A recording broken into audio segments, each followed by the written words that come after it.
विराट व्यक्तित्व के धनी थे हेम सिंह जी बढ़ाना और समाज की मुखर आवाज थी। जब गुर्जर आरक्षण की और समाज के संघर्ष की तस्वीर लिखी जाएगी इतिहास में, तो एक बहुत बड़ा मील का पत्थर उनके नाम से रचा जाए। कर्नल साहब के और उनके और हमारे तो घर के संबंध हैं, बहुत बड़ी क्षति है, ये पूरी हो ही नहीं सकती। हम तो अगर ये सोचें कि अगर हम उसका 1/4 भी उनका अनुसरण कर लें तो हम अपने आप को भाग्यवान समझेंगे। इतना करके गए। हेम सिंह बढ़ाना गुर्जरों के भी नेता थे और भारतीय जनता पार्टी के नेता थे। इस क्षति को कैसे भारतीय जनता पार्टी और गुर्जर समाज पूर्ति करेगा? इसकी पूर्ति हो ही नहीं सकती। एक विराट व्यक्तित्व के धनी थे हेम सिंह जी बढ़ाना और समाज की मुखर आवाज थे। अगर मैं समाज की तरफ से एक बात और कहूं कि हमारे संघर्ष के बहुत बड़े साथी थे। सरकार में होते हुए सरकार के साथ और समाज के साथ रहा करते थे।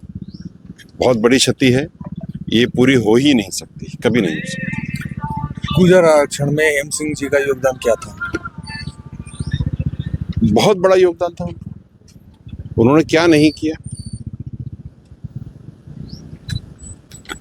दौसा हो, करौली हो, आपका ये वाला इलाका हो, अलवर हो, कहीं पर भी ऐसी कोई जगह नहीं थी जहां पर वो नहीं थे। और कर्नल साहब के और उनके और हमारे तो घर के संबंध हैं। हम सब एक ही परिवार के हैं और जब परिवार एक होता है तो परिवार का संघर्ष भी एक होता है, समाज का संघर्ष भी। तो उन्होंने जितना किया, मैं इतना जरूर कह सकता हूं कि जब गुर्जर आरक्षण की और समाज के संघर्ष की तस्वीर लिखी जाएगी इतिहास में, तो एक बहुत बड़ा मील का पत्थर उनके नाम से रचा जाएगा। सरकार से कोई इनके नाम से योजना वगैरह अभी मन में है कि निकलवानी वो चाहिए? करेंगे बात, वो तो चर्चा रहेगी। आज गमी का दिन है। आज हमारे परिवार के एक बहुत विशाल वटवृक्ष का जाना हुआ है। तो हमें ये सब चीजें तो होती रहेंगी, लेकिन हमें ये सोचना है कि वो हमें क्या दे के गए, हमें क्या सिखा के गए। लेकिन एक सीख तो जरूर है, उन्होंने हर बार राजनीति से थोड़ा सा परे होकर के सब लोगों को एक नजर से देख करके, उनके साथ खड़े होकर के उनका साथ देने का जो कार्य किया, वो हमारे लिए एक पथ प्रदर्शक रहेगा। और हम तो अगर ये सोचें कि अगर हम उसका 1/4 भी उनका अनुसरण कर लें तो हम अपने आप को भाग्यवान समझेंगे। इतना करके गए। बिल्कुल, गांव के अंदर भी ये जो सीएससी सेंटर है वो उनकी देन है। मंदिर भी बनाया हुआ है। धार्मिक व्यक्ति थे वो। और गुर्जर समाज की आगे की जो रूपरेखा है आरक्षण को लेकर, कुछ आप बात भी कर रहे थे, पूर्ण रूप से आरक्षण नहीं मिल पा रहा है आम जो जनता है उनको, उस पर क्या कहेंगे?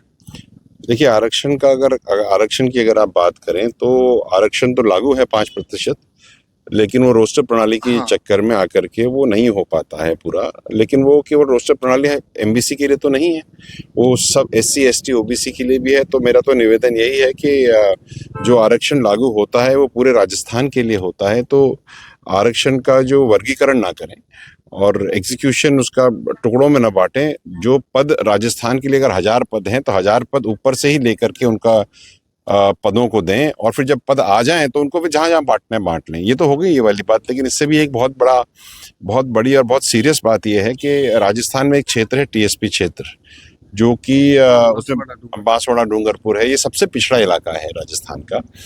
और आपको ये जान करके हैरत होगी कि उस पिछड़े हुए क्षेत्र में 45% आरक्षण ST का दिया गया है और 5% SC को दिया गया है। अचंभित बात यह है कि इस 50% के अलावा जो अनारक्षित 50% है उसके अंदर कोई आरक्षण नहीं दिया गया है। इसका मतलब यह है कि OBC और MBC और EWS इन सबको फायदा नहीं होता। अगर आप ये समझिए कि आपको थोड़ा सा विचार करने की बात है कि अगर अपन अलवर की बात करें, बगल में बैठे, तो अलवर में अगर कोई गुर्जर समाज का लड़का है तो वो पिछड़ा है, उसको MBC का आरक्षण मिलेगा। लेकिन राजस्थान के सबसे पिछड़े इलाके में जो कि TSP है, वहां पर अगर गुर्जर समाज का लड़का है या रेबारी समाज का लड़का है या आपका गडरिया गायरी लबाना समाज का लड़का है, उसको आरक्षण नहीं मिलेगा। तो जो शहर में है, जिसके पास कार है या स्कूटर है या कोई साधन है या उसके पास 2 रोटी का सामान है, उसको तो आरक्षण दे रहे हैं आप। लेकिन जिस आदमी के पास कुछ भी नहीं है, आप उसको कुछ नहीं दे रहे। मैं अगर थोड़ा सा आपको समय लेके बताऊं हाँ बिल्कुल। कि एक औसत अगर हायर लेवल पे देखें तो टीएसपी क्षेत्र में एक आदमी का 5 बीघा जमीन होती है मैक्सिमम, अगर समझो औसतन 5 बीघा जमीन में सालाना 30,000 रुपये कमाता है। 30,000 रुपये को आप गुणा करो 12 से, कितना हुआ भाई? 36। हाँ, 12 तिया 36 हुआ, तो आप 3,000 रुपये हुए। 2,800 रुपये में पूरे परिवार का पालन पोषण करता है एक महीने में, जिसमें खुद का खाना, उसकी बीवी का खाना, 2 बच्चों का खाना, उसकी एक गाय होगी, उसका चारा होगा, उसके इंजेक्शन होंगे, उसके बाद अगर शादी ब्याह हो गया तो भात के खर्चे, वो बच्चे को पढ़ाएगा कहाँ से? तो अब भाजपा की सरकार है और आप भाजपा के नजदीकी भी हैं, तो अब तो हो सकता है ना ये चीजें। बात तो कर रहे हैं ना, कोशिश कर रहे हैं। तो आपको लगता है इसी सरकार में ये नतीजे आ जाएंगे? मेरी तो उम्मीद है। देखो, सरकार में मैं नहीं हूं, ये बात आप समझिएगा। हम भारतीय जनता पार्टी के कार्यकर्ता हैं। सरकार में वो होते हैं जो जीत करके आते हैं। नहीं, मैंने निकट बोला है। मैं बता देता हूँ आपको, निकट होना, दूर होना अलग बात है, और कार्य करने वाला व्यक्ति होना अलग बात है। ये बात समझिए आप। तो जिनको करना है वो विधानसभा में बैठे हैं। हम तो केवल उनसे ये निवेदन करना चाहते हैं कि उस तरफ भी देखिए, जो राजस्थान का सबसे पिछड़ा इलाका है, उसका 35% आबादी को आप आगे बढ़ने का रास्ता ही नहीं दे रहे हैं। एक तरफ हम कहते हैं, माननीय प्रधानमंत्री जी कहते हैं कि 2047 का विकसित भारत का हमारा विजन है। राजस्थान विकसित होगा तो ही तो भारत विकसित होगा, और अगर राजस्थान विकसित करना है तो टीएसपी विकसित करना है। और टीएसपी का अगर 35% युवा अगर विकसित ना हो तो फिर हम विकसित कैसे कर पाएंगे भाई? याद रखना, मैं एक बात जरूर कहूंगा आपको यहाँ पे, ना तो पेड़ पिछड़ा होता है, ना पत्थर पिछड़ा होता है, वहां का रहने वाला व्यक्ति पिछड़ा होता है। उसको आगे बढ़ाना हम सबकी जिम्मेदारी है, आपकी भी उतनी है जितनी मेरी। अभी सत्र चल रहा है विधानसभा का, और इस सत्र के अंदर आपकी तरफ से कौन आवाज उठा सकता है इस टीएसपी वाले मामले पर? 22 विधानसभाएं हैं टीएसपी में। अब तो मैं देख रहा हूँ कि उस 22 विधानसभाओं के विधायक कुछ बोलते भी हैं या नहीं बोलते। जवाब, प्रश्न आपका बहुत उच्च कोटि का है, इसका जवाब भी आपको उच्च कोटि का थोड़ी दिनों में मिल जाएगा। मैं तो कुछ नहीं कहूंगा, आप खुद देख लीजिएगा। अगर आवाज आती है पूछ लूंगा उनसे। भाई, आपने प्रश्न किया, अच्छी बात है। आपके प्रश्न का सही जवाब तो वही दे पाएंगे। क्या है कि वो कहते हैं नाई नाई कितने बार, जजमान अभी सामने आ जाएंगे। आवाज आती है तो पता चल जाएगा, नहीं आती है तो पता चल जाएगा। बिल्कुल, मैं सन्नाटे की आवाज, याद रखना, सन्नाटे की आवाज हल्ले से भी गहरी होती है। अगर सन्नाटा आया तो आवाज लग जाएगी।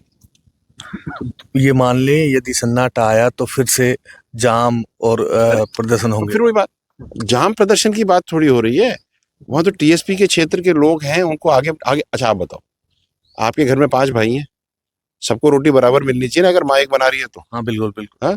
बिल्कुल, मैं पूछूंगा उनसे अब थोड़ी देर में। खूब पूछो, दबा के पूछो। बिल्कुल। पूछोगे नहीं तो जवाब नहीं मिलेगा, जवाब नहीं मिलेगा तो क्रियान्वयन नहीं होगा, क्रियान्वयन नहीं होगा तो टीएसपी का गांव का बच्चा आगे नहीं बढ़ेगा। जरूर